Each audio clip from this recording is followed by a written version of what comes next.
Are we ready? Yep. Okay. Hi, everybody. It's November 6th at 3 p.m. and I'm super excited to call our meeting to order. So the first thing that we kind of need to take care of is I'm hoping to hear a motion to reorder business so that new business item C, the health and wellness Q&A, we move that to now in consideration of Dr. Large's time. So do I hear a motion? I make that motion. Okay, awesome. Do I hear a second? Second. Okay, everyone in favor, please say aye. Aye. Aye. Opposed can say nay. All right, awesome. Do I need to, Andrew, I'm sorry, do I need to motion again to then approve the agenda with the changes or hear a motion again? Yeah. Okay, so we're good to go. And I will kind of hand things over to Dr. Large to first they're familiar with your general, bio and your position in Miami, but if you want to introduce yourself. Sure. Thank you, Megan. And hi, everyone. It is really great to share some virtual space with you today. And thank you for allowing me to be a little high maintenance and rearrange your schedule. I appreciate that. So like Megan said, I'm Steve. I work at Miami as the Assistant Vice President for Health and Wellness. So what that means is I work really closely with student counseling, student health, and student wellness. And by way of COVID, I've been working most intimately around testing, all things testing, although I dabble with some other things around COVID as well. I'm a proud Oxford resident, so I live on Hilltop, and I love Miami, I love our town, and I love our students. I asked for some questions to possibly be submitted ahead of time, and Megan shared a few of those with me. So that could be a way to get started, is maybe I just respond to the initial questions that I've received. Does that sound reasonable, Megan? Yeah, that's kind of what I was thinking, if that sounds okay to you. Yeah, absolutely. Also, I will just say it's really nice. I see a ton of familiar faces, and it's just really nice to see you all. And for those I haven't met yet, it's nice to virtually meet you too. So. All right, let me pull up this email that has these questions and I'll just start there. So the first question that was submitted was, what do you see changing from this semester to next semester? And related to that is, will testing protocols remain the same for the rest of the year?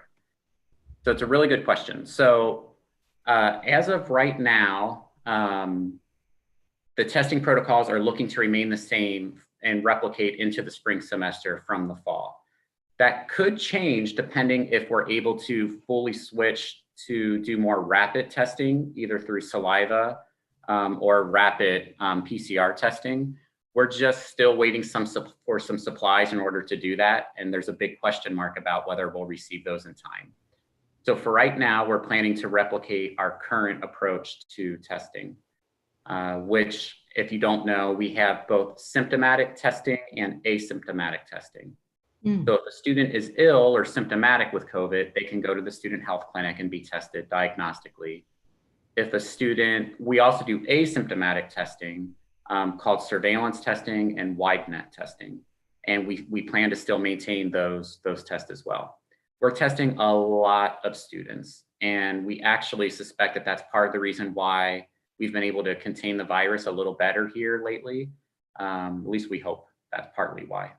So in terms of what might be changing, so it could be testing could change to more rapid results if we're able to get access to those supplies. In terms of what else might change, it's hard to say right now. What I will tell you is that during the J-term period, so at the end of the fall and between the start of the spring semester, I imagine that a lot of folks are going to be meeting and revisiting what went well this fall, and what do we need to do more of or do less of or change. So unfortunately, I don't have any sneak peeks for you right now, but I do imagine that we might finesse or move some things around for the spring. I'm not sure what that might look like because we haven't really talked about it yet. So does that answer that person's question, whoever asked it, or does that sound okay? Yeah. Okay. I'll follow up with the next question here. I'm going to pull it up. The next question is, how is the mental health of students being considered in lieu of the elimination of a spring break? So it's a really great question. So for those that don't know, the spring academic calendars looks a little different for Miami this spring, whereas there won't be an official spring break, and instead there's going to be interspersed reading days. I don't know how many offhand. Does anyone know how many reading days will be? 5. So there'll be 5 interspersed reading days. So what I will say is this: generally speaking, Miami as an institution, and then just people as individual administrators and as departments, are incredibly committed to student mental health. Student mental health is discussed every single day on this campus, far and wide.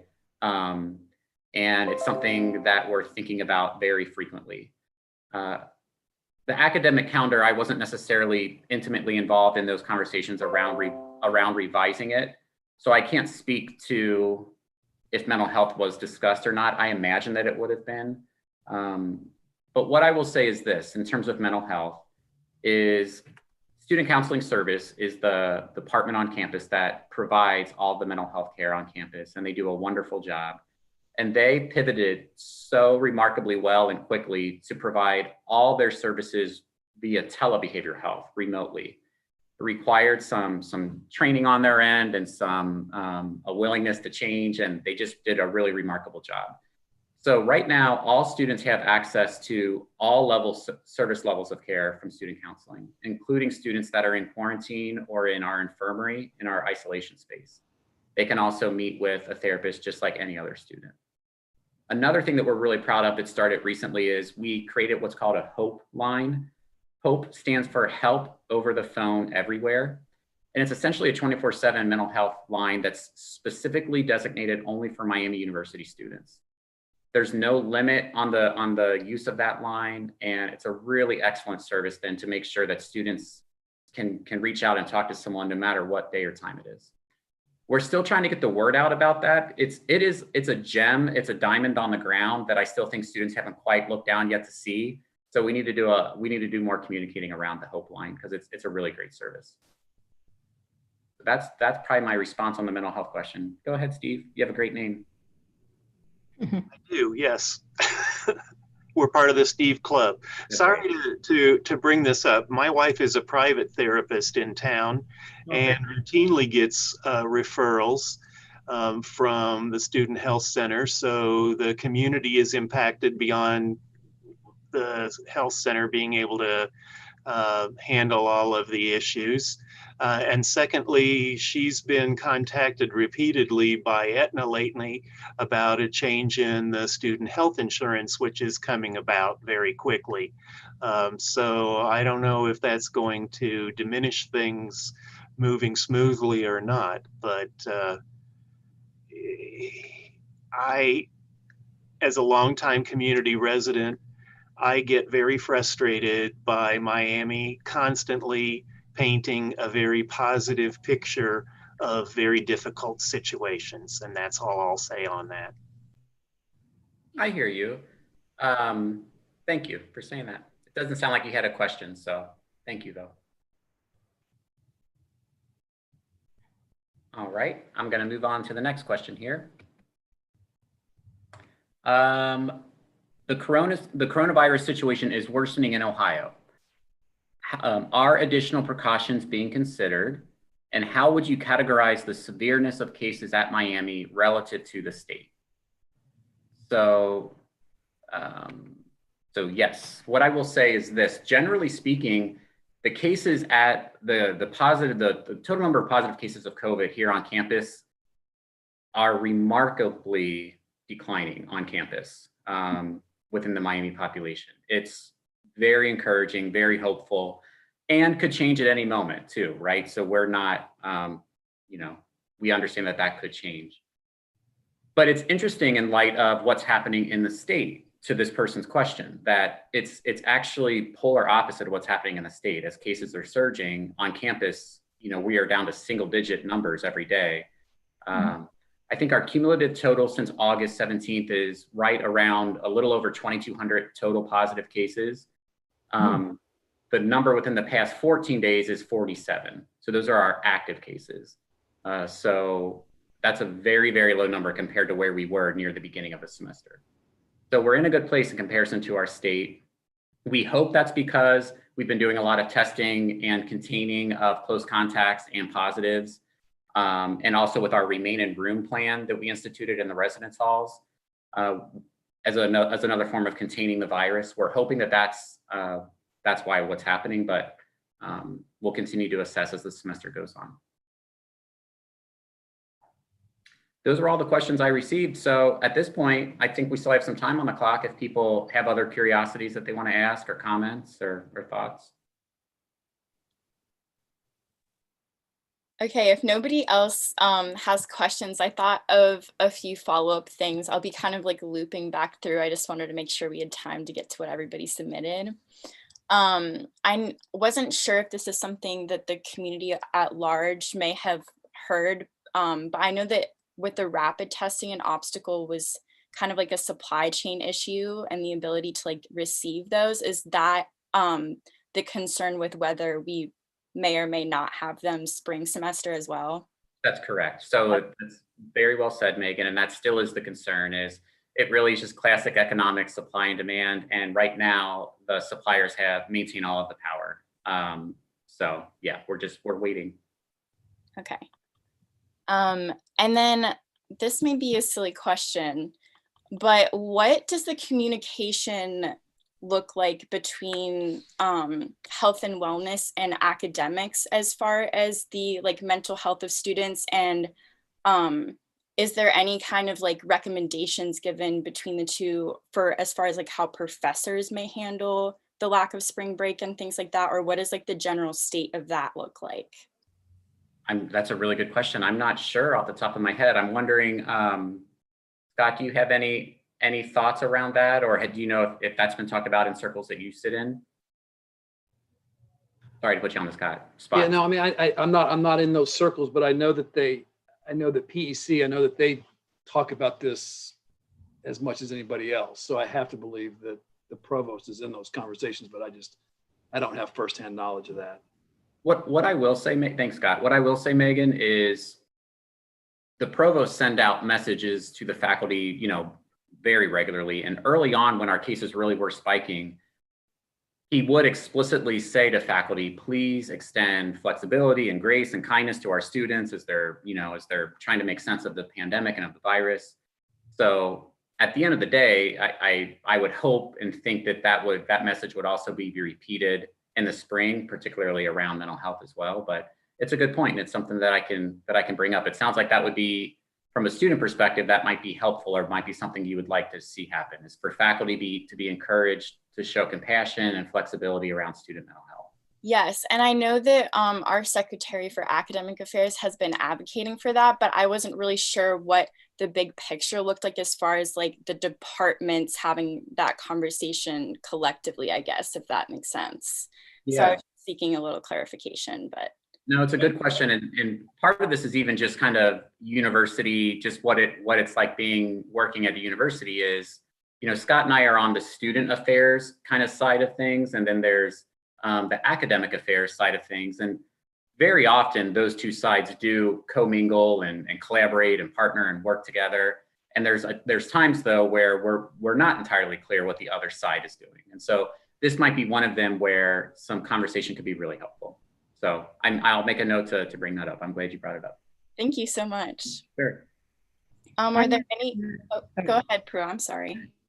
I'm not sure how this or where this might fit in, but I'm hoping that what you have going for all of you in the university side, you somehow get to the community side to say, this is what's happening, taking care of students' mental health. And I have an example because Scott is here, and I had an encounter with a student, and there was difficulty with this student and other students, and they came to me. And so I didn't know what to do. I just was real clear that a counselor needed to be involved. I was not a counselor. So I called up Scott because I knew Scott, and he referred me to Gabby. Is that a person? And I referred the students over to her, and it was just really terrific because I was feeling good that this student was being attended to by someone who knew what was going on and wasn't just out in the community saying, oh, I can help you, maybe. But anyway, I want to thank Scott for that because he referred me to Gabby, and that was exactly the right person. I wouldn't have known how to find her otherwise. That's helpful, Prue, and good job, Scott. But Yeah. The feedback that I'm hearing, that if I'm hearing you correctly, Prue, it sounds like from your perspective, it might be helpful if the community knew more directly how to get access to certain resources on campus. So in that situation, it would have been helpful for you to have known what the number is or the name of the person to contact in a certain situation. Mm-hmm. Okay. Well, Yeah, and maybe that's all part of your job too, to have that kind of information and spread that around the community, that there are people at the university who can take care of this or who know how to plan. yeah. It's interesting. It's because all of that does live online, but that implies that a person knows the right language to use or knows what to Google to even find it online. And so we shouldn't make that assumption that everyone knows how to find the information they need. That's a really good point. And a number of us would not have gone to online first. Yeah. That would have been our second or third choice. Nice. Well, I'm taking a note. It's a good point, Prue. So thanks for bringing that up.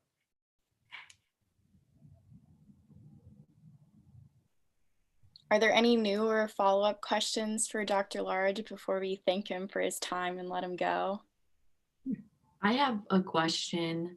I don't know if you would know this or not, but I know that right now, if you have had a positive COVID test, you can be taken out of like the wide net surveillance testing. That's Is right. that still true for next semester, or is there going to be like a limit on like positive within the last 4 months or something like that? Because I don't know if they know if you can get it twice or not. So I'm just curious about that.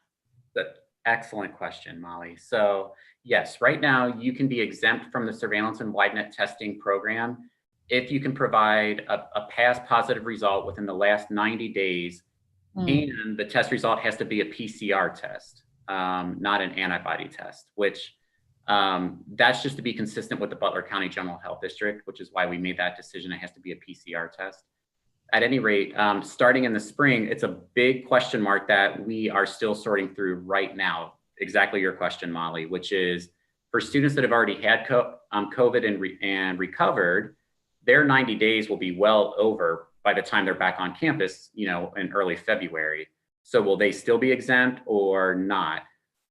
From the current interpretation of the science, likely not. They will likely not be exempt because the 90 days will have passed. But we've not made any official decision on that because the science sort of shifts and evolves as well. So, but right now they likely will not be exempt. So, but we'll make sure to communicate that whenever a decision is made closer to the start of the spring. Good question.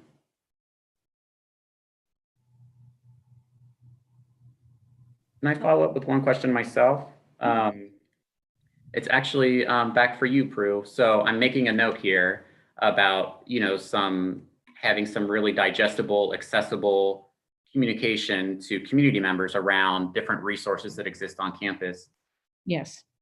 What, from your own perception, what do you think a community member would really want to know? So they would want to know, for instance, around mental health, like where to send a student for mental health, or what other types of common, if we were to create a little handout or something to give to community members, what kind of information do you think would be particularly useful for the average community member? What comes to mind is what we would do in the community is call somebody that we knew. And so how would you all get that information out to us. So we connected it with someone at the university. It's not that we have to know everything, but if there was a difficult circumstance, you know, I guess I would try to think, as I did with Scott, like, who do I know? who might give me a reference? So, and maybe there, I can see city council being that those kinds of people that are concerned about a lot of things. And so it would be all right to call a city council member and say, do you have someone, you know, who can talk to a student? So that's a real possibility. I've got a couple ideas. Yeah. And Steve, this has been a topic of discussion in this committee for several years in several ways, including having somebody last year from communications come and tell us that our answer was to learn to look online at the Miami website for things. That simply is not sufficient. Yeah, that's what I'm hearing. So a one call number for community concern may be the easiest answer. The second thing is that the city has just granted Age Friendly Oxford an award to mail information to older adults in the community who very rarely have access to computers, and to keep them up to speed on things. So Jesse Leak, who is affiliated with the Scripps Gerontology program, and Ann Welpton, who is a community retiree, they are the co-chairs of that and are responsible for putting this weekly or bi-weekly mailing together. And the first version went out last week and has gotten some tremendous positive feedback from people. They also reprinted things that Jessica Green has put in her online message from the city, because they're not seeing that either. So there's that step with the absence of an Oxford Press. Speaking to the Oxford Observer on a more regular basis would be another way to do it. And even making sure that copies of the Miami Student are at places where community members come more regularly, and making sure that information is available through the student is another idea. I just saw, I thought I saw Chief Jones here. He would be somebody I would go to in the community too, so. Well, what I'm sensing, what I'm hearing, this is very helpful. It sounds like something not necessarily technology related, but something printed, something hard, right? That is tangible would be useful for our community. And so that's something we can bring back. And one other example that I've thought of is that it took me until our last meeting to understand that your color coding system was not the same as the state's, even though you chose the same colors, and that there was much more protection built into yours. So as a member of the community, having more information from the state than from Miami, it scared me a whole lot more to think of the spread of purple and red sites on campus. So it's a shame you didn't pick a different color set, or you still need to do a lot of work to explain to the community that this is a protective step and is not the same as the state's color coding. Thank you. Yeah. Thank you, Steve. I mean, I think others might argue the exact opposite of what you said, is that there's actually some wisdom to having symmetry between the colors, and there was intentionality with choosing those colors, but your perspective is helpful. So thank you for sharing that. Glenn, did I see you trying to get a word in edgewise? You did, thank you. I just had a quick question, not really related to the discussion that has just been had, but I have been speaking with a few business owners, and all the business owners are extremely concerned with the allowance of parents back onto campus activities and also allowing the city to work with businesses off campus to provide various services. And I was wondering if any of those plans are in the future or the near future. I'm not sure. It's a good question. Will you, Scott? Glenn, did you say letting? Can you repeat the first part, Glenn? Did you say letting parents back on campus? Yeah, like kind of like a parents' weekend.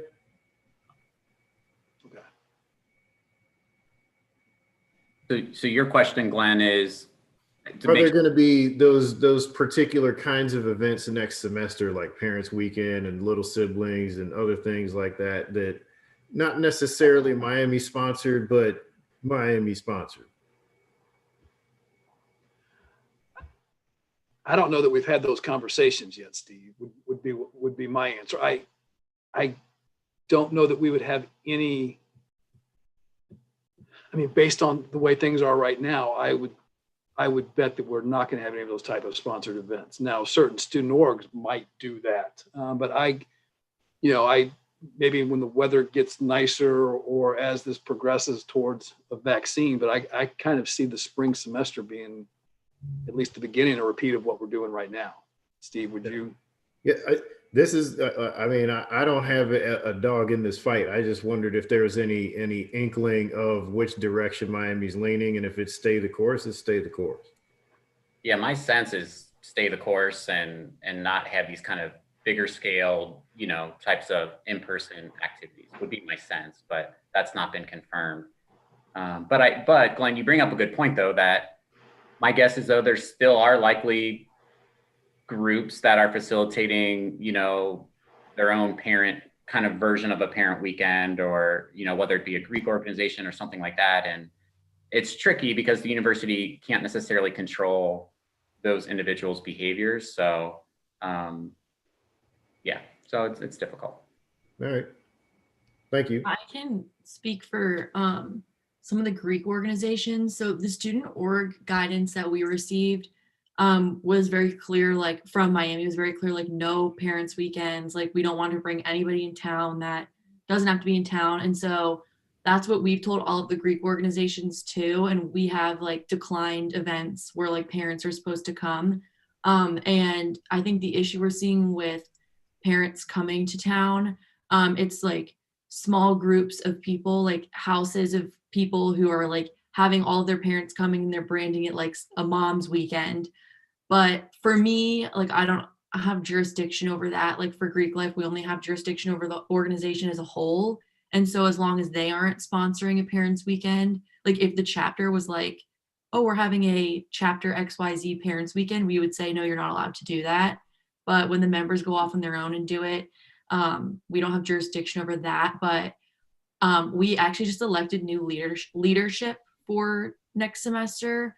But I would assume that they wouldn't change that because we don't want people coming from out of town. Dr. Large, I know you have a meeting at 3:30, so I just want to thank you so much for your time. I know we threw you a few curveballs, and I really appreciate you being a good sport and answering all of our questions and being here in the first place. So, oh my gosh, it's my honor. I've really enjoyed our time, and like I mentioned earlier, I'm an Oxford resident too, and I have a lot of skin in this game, and so I want Oxford to be well, and I want campus to be well, so we're all in this together. So I really, really appreciate it. Your thoughtful questions, and it's good to spend some time with you. If you have other questions, you can either reach out to me directly, or you can reach out to Megan and she can get them to me, or you can always invite me back. Will do. Thank you so much again. All right. Have a great weekend, everyone. I appreciate your time. Thank you. Okay, awesome. So we will be moving on to reports now since we reordered business, starting with the OPD report, which I believe we have Chief Jones here. So I'll hand it over to you. Thanks, Megan. My name is John Jones. I'm the police chief. I see a lot of faces that I've not met before. So Laura Fenning can't be here. She's driving up to Columbus today. So she didn't really give me a ton of instruction on what I'm supposed to talk about here. So she said just kind of what's been going on the last couple weeks. So I think what we're seeing at OPD, and so certainly if you have specific questions, throw them out there. But I think for the most part, this past week, there was a lot of tension around the election. And so I know I talked to Prue, I talked to other members of the League of Women Voters, and there were concerns about things at the polls. And so we had security details, and I'm happy to say everything went without any problems that we saw. So we got that past us. I would say our citations and complaints about parties, those are all down. I know, today with the really nice weather out, I think there's going to be a lot of people out and about and out in their yards. I drove around, and sometimes that prompts complaints, but about mass gatherings. But oftentimes we find that they're often unfounded, and I think we'd rather have the people outside than whatnot. Steve, I just saw your hand up, so go ahead. Yeah, I had heard, I think in another community or city meeting, that some of the original citations for gatherings of more than 10 had been reviewed and most of them were thrown out.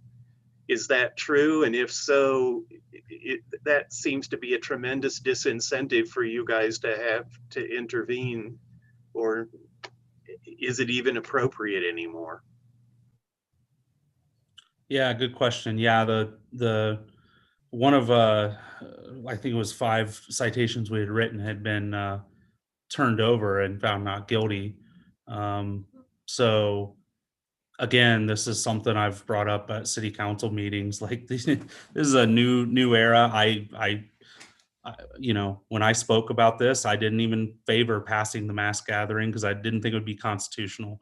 But it wasn't thrown out. The ordinance itself wasn't thrown out. It was more of a presentation of evidence of how we presented the case, I think. So we still have some more upcoming.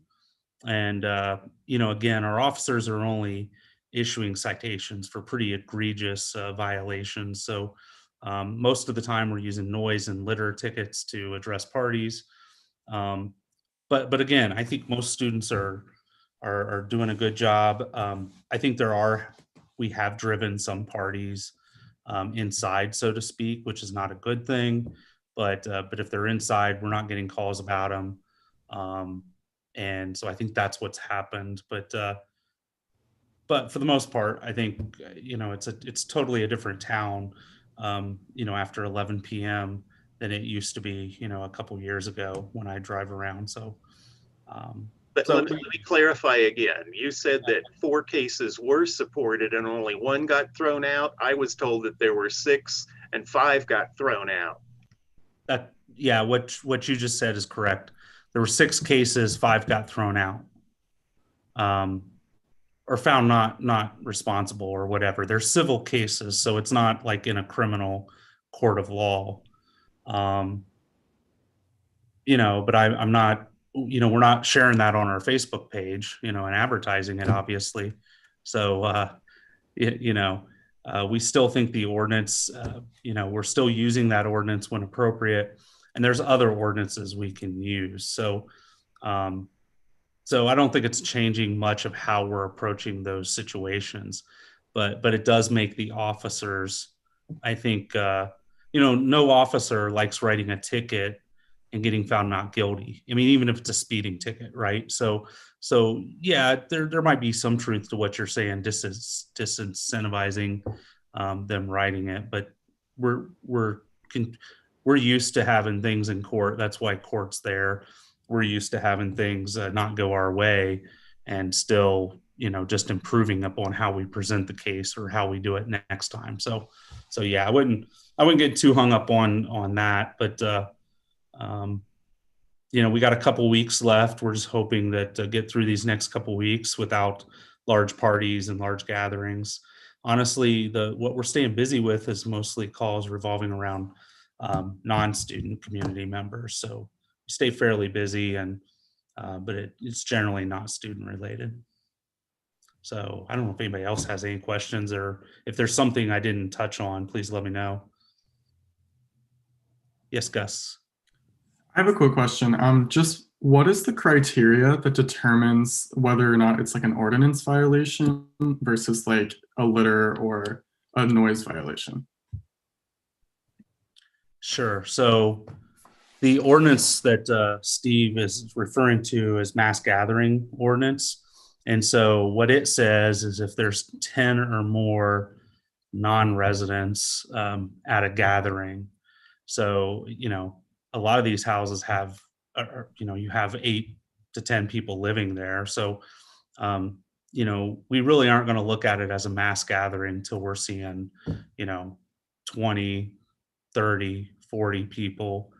Otherwise, we're going to approach a noise violation, talk to them, talk to the resident, find out what's going on, write a noise ticket, and break up the party. So, and those have been held up in court for a long, long time, ever since I've worked here. So, that's a much easier ticket to write and to kind of achieve the same effect, right? To break the party up. And so we use those mostly. But if we have a situation that seems to call for a additional citation like mass gathering, then we'll start writing those as well. We also have ordinances called nuisance party. So this isn't totally new. Like if I approach a party, and now this is going back to where you had really big parties, and I approach a party and I arrest someone for underage consumption. I see someone urinating on the lawn. There's a loud noise, there's litter. Then we write all those individuals, but then we find the residents and write them for a nuisance party. And that nuisance party ordinance also allows us to physically break up a party and declare it a nuisance. And then if people fail to leave, then it's criminal trespassing. So there's a lot of different tools in our tool belt, but realistically, there's limited resources. So we kind of only address those really egregious type situations. So good question. Hey, thank you. If there's no other follow-up, I'm going to move us along because we are running a little behind today. So if everyone could also kind of help me and just keeping your comments briefed as well, I would really appreciate it because I would like to get through everything. Correct me if I'm wrong, but I don't think we have someone from MUPD here today. No, I Okay. don't see anyone. I just wanted to make sure I wasn't overlooking anyone. So we will move up to updates from the COVID-19 Information Committee, and I'm actually going to hand it over to Sidra to kind of fill you guys in. Yeah, of course. So to be real brief, we're looking at creating a report for the end of the semester for Student Senate and also to bring to the Miami administration about what we've been finding so far. Testing has been going really well. It's really in and out really quick. We also were responding to student concerns about sports, and with football back, what does that mean as far as COVID? We found that seating is really limited right now, and it's really only limited to family of the players, and everyone who is a student athlete has been tested really frequently. And so the university has been really on top of testing and COVID safety as it relates to sports, especially with MAC back. And then otherwise, I think we're just kind of moving on, trying to figure out how we're going to best advocate for the student experience next semester as we return again in the spring. Awesome. Thank you, Sidra. That was perfect timing. And that is going to move us on to new business. The DEI recommendations I wanted to loop back around to. I know that Glenn brought up during our last meeting having a formal system for students kind of holding the university accountable for the recommendations that were passed and kind of like checking in on progress. And so I did want to give you guys an update that there will be a resolution going to the floor this Tuesday that basically says exactly that. And so I thought that this would be something that the commission would like to consider kind of formally giving a thumbs up to, so that we can list the commission as an endorsee on the bill if we think that that's in line with like the goals that we discussed last meeting, or if not that, potentially looking at the bill and seeing what should be included instead of what's written, or if we like disagree or whatever. So I'm just putting that out there, and I would like to hear kind of what the temperature in the room is on that.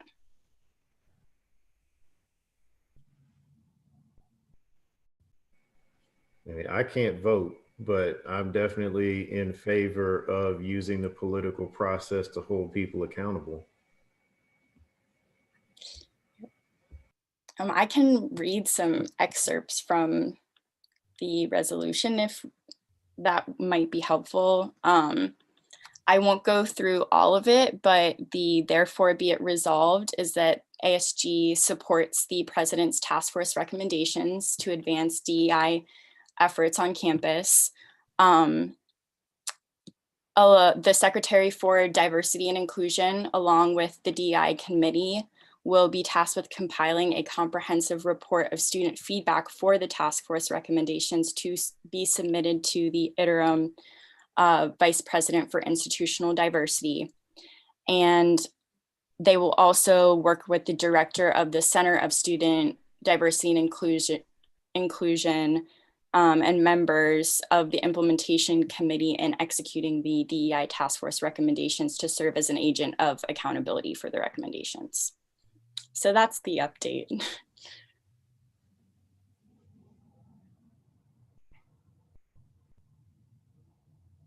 Do I hear any reactions from voting members? I'm kind of taking your silence as that we don't want a motion to support this. So No, I was just thinking of making such a motion. Okay, well, go ahead. I move that the Student Community Relations Commission endorse the recommendations to the university. I'll second that.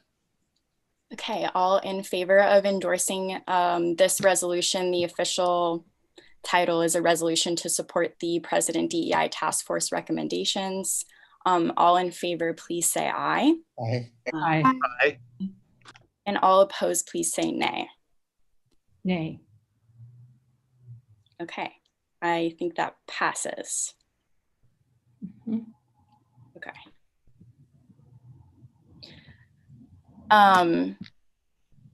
So I will move us on to our final item for the day. I'm sorry I'm running a little bit late to our guests, but we're doing something kind of fun today. We have some members from a student organization here on campus that's focused on creativity. And so I kind of reached out to them because that was a big thing that came up in our discussions about supporting locally owned businesses, is like, how do we kind of like redefine the norm and like make sure that we're keeping them here. And so they have some ideas for us to run by us and kind of like get feedback on and see if this is anything that like the community and students would be interested in doing. So I'll hand it over to you guys to introduce yourselves. Okay, thank you. All right, I will introduce myself while Elise is pulling up her screen. I am Bailey Zaharansky. I'm a junior at Miami University, and I'm here today with Elise, Bridget. Bridget is under the name Bailey right now, but her name is Bridget, and Vishnu. We are all Miami students. If the host could enable screen sharing for me really quickly. I have done that. Thanks, Andrew. Okay. So hello, everyone. We would like to start this off by saying how grateful we are that you have reached out to IGDEA with this problem. We are very excited. I could say easily all of our members are very excited for this opportunity. Mm-hmm. So who are we? IGDEA is a student organization dedicated to solving problems through a creative thought process. We think differently. We don't stop at the first right answer. Instead, we strive to reach the second right answer, which is usually very different and unique. So what we've been currently working on, in the past 2 weeks, we have had our weekly shenanigans, which is what we call our meetings, and we have been working on the Chamber of Commerce Client Challenge. We have split all of our members into 3 separate teams, and for our first ideation session, that was a week ago, we thought of a bunch of crazy ideas to kind of get the ball rolling. And then for our second ideation session, which was what we did this past week, we used multiple ideation techniques such as reverse brainstorming and random entry to try to come up with some pretty out there ideas. So our process includes writing everything down. I promise you there's a lot more ideas than this. This is just one team's ideation session. So that's kind of shows you guys what we do with our ideas. And then, go ahead, Elise. All right, and then before I have my team members go through some of the ideas we came up with, I just want to clarify that these are just some concepts we've been working on. They're not fully fleshed out ideas. Some of them are really out there, but that's how iGidea kind of works. We kind of take impossible ideas and then turn them into very possible and make them happen. Thanks, Bailey. So some of our first ideas, we have an underground society. So that would be a concept of creating an exclusive membership for students throughout Oxford businesses that people could try and buy into and get promotions, benefits, and enjoy the secrecy and exclusivity of an underground society experience. Next, we have businesses just simply supporting each other. So this could potentially be a program that allows Oxford businesses to team up with one another and have promotional materials and discounts throughout the town. This could be an example of students could potentially get one promotional coupon from one business and then be able to use that at 3 other businesses in the program. Next, we have a personal favorite, a Crawford bike race, where everyone dresses up as President Crawford and have a bike race throughout Oxford and interact with businesses along the way. And then this could be a socially distanced, safe event and get students really excited just to participate in something outdoors and with our university's president. And next we have Campus/Oxford Nerf Game Wars. So this could be a month-long competition and could incorporate the stores. It would be very fun, interactive, and of course be socially distanced and safe for everyone. And just a really another event to get everyone outside. Next, we have the Oxford All-Nighter. So something we identified is that we feel that sometimes businesses might close a little too early for some of our more night owl students. So this could potentially be something that happens once a month where Oxford businesses close if have sort of like a Black Friday type of experience where they open all night and students can kind of shop at midnight. And next, for what I'm going to be talking about on this slide, we have student stock businesses. So this is a fun challenge that involves students kind of stalking and researching different businesses in Oxford just to get them more excited about what the businesses is. It introduces more Miami students to different businesses they might not have heard of before. And then this could be a chance to kind of win prizes and just really experience the unique businesses that Uptown has to offer. And then we have a couple more ideas. So one of them is a professor offers extra credit to students to get involved in Oxford businesses. And then we have 5 Friends Friday, which is like a promotional night and where if you bring in 5 friends, you'll get some sort of discount off your bill. And that'll bring in more business and create like more fun nights for friends. And then we have an idea for superstations in dining halls where an Oxford restaurant could feature their best dish at a dining hall once a month. And there's Make 'em Laugh for Cash, which is like a promotional event where students can go into a business and if they make the cashier laugh, they can win a discount off their purchase or a prize. Then we got Try and Guess Tuesdays, which is an eating event occurring on Tuesday nights where a select menu compiled from different restaurants is offered. And then for a set fee, students can sit in like a dimly lit restaurant and get to like taste and guess the food they're eating. And then there's also Spell Out Miami, which is when like each business would have a letter that they give out. And every time somebody from an Oxford business like buys something, they give you a letter. And what could happen is that when the students spell out Miami, they could win a prize, like a trip somewhere or like free merch or just like free food or discounts. Yeah, and so lastly, we'd just like to say that we are very excited to continue to work with you guys and make these ideas happen and make them the best they can be. And now we would love to open it up to some feedback. Before everyone kind of jumps in with their feedback, I just have to say to their credit that I went to this meeting where they brainstormed these ideas and they started with a picture of a starfish with sunglasses on their face, and they came up with all this great stuff. So I just want to say, I think I really appreciate all of your hard work, and I hope that this is kind of like a fun way to incorporate the students trying to give resources to our community and to really invest in like where they live. And so that's kind of my intention with this. But yeah, I would love it if everybody kind of shared if like they thought that any of these could be good solutions for keeping our businesses lively during kind of like an unusual and slow time. So.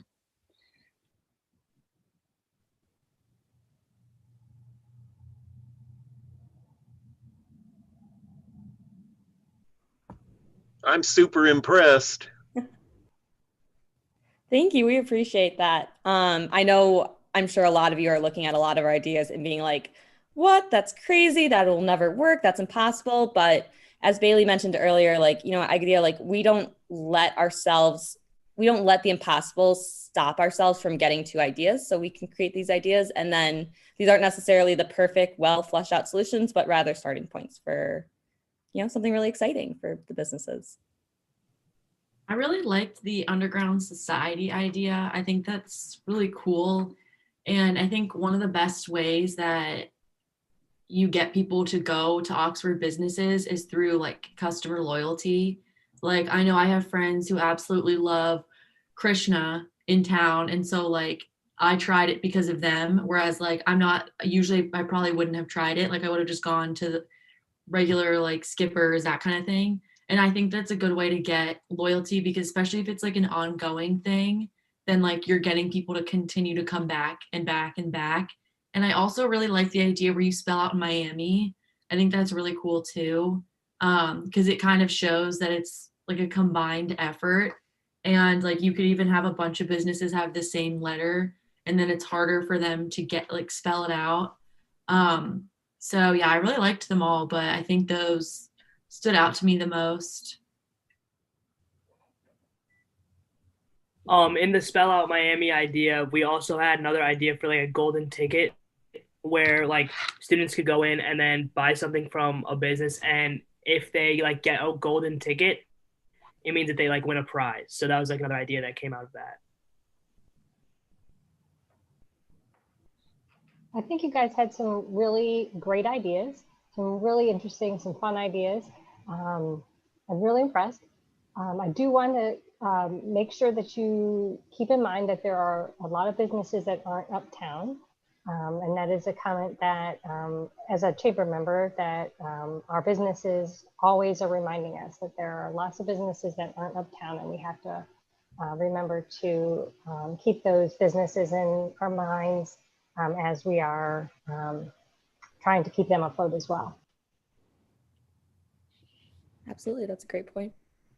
I liked the bike race idea. How do you see that playing into promoting local businesses?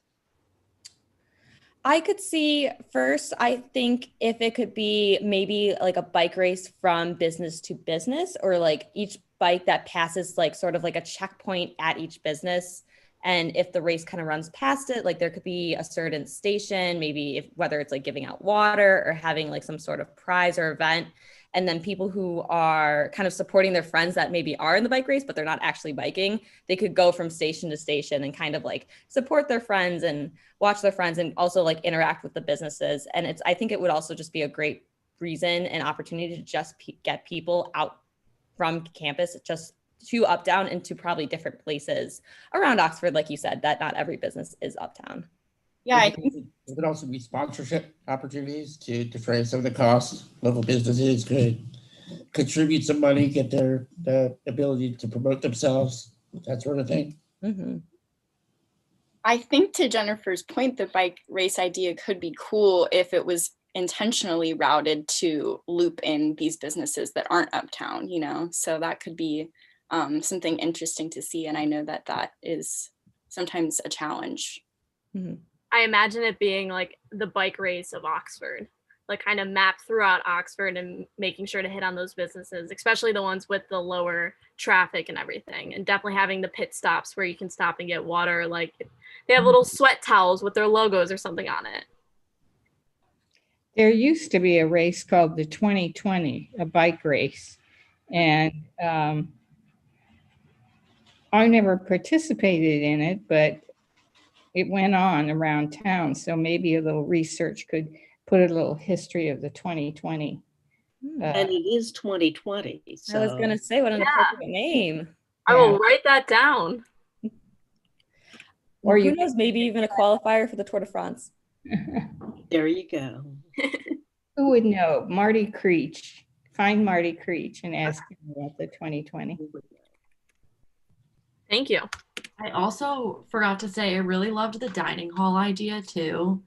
I think one, it's a really good way for freshmen to kind of know what kind of businesses are uptown. Because I know in this commission, we've talked before about how when like underclassmen did come back, the businesses didn't see as much of a surge as they would have liked or expected. And so that would be my first point about the dining hall one. And then the second point is that traditionally, like we've also talked about in this commission, how like if you do an event at Armstrong, like you can't have other food catered. And I know we're not just talking about restaurants, but like just for an example, you can't have other food catered. You have to use the Armstrong food. And maybe if we could start with just like one meal at like a dining hall from a restaurant uptown, we could work on fostering that relationship and having both sides see that there's benefits for both people to allow food other than just Miami Armstrong food on campus. Because I know student orgs would definitely love to do that at some of their meetings once those commence again, hopefully in the near future. Yeah, I definitely think like awareness is important because, for example, I'm a freshman and I didn't really know about many restaurants uptown except for like Skipper's and Bagel and Deli, which are as soon as you enter uptown are those two and usually have like a lot of traffic. So if I had more like awareness of other businesses around, like for example, you mentioned Krishna, if I had more awareness of that, then I'd definitely check them out, you know. Emma, I'm wondering if you have, I am sorry to kind of call you out, but I'm wondering if you notice anything that could maybe get like commuter students to come in out of town, or if like anything stood out to you from that perspective. Yeah, I definitely think the Miami Letters one, any kind of like rewards program where you offer like a loyalty combination, kind of like the stars on a card kind of thing, a punch card, anything like that, I think is wonderful. It really just like brings people in and makes them diversify where they go. Hopefully next semester we'll see more commuters coming on campus. I'm really hopeful about that. With more in-person classes. So I think that would be a great way to do so.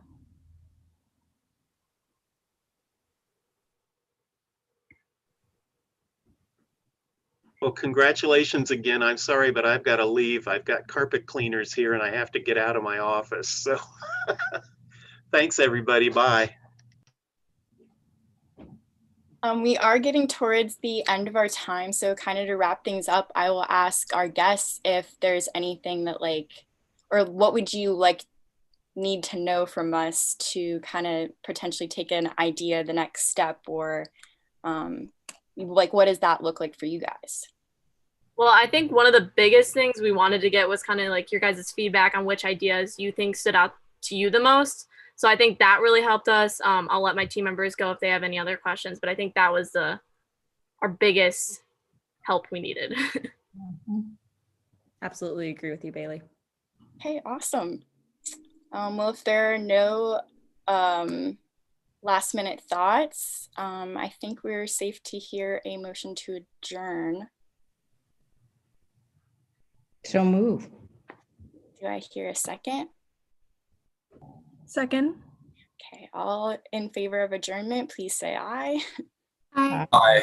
And anyone opposed, please say nay. Okay, awesome. Thank you so much again, everybody, for being here today. I hope that was kind of a good balance of some fun and some serious topics today. And I hope everybody has a good weekend. You too. Thanks for having us. Thank you for having us. Thank you.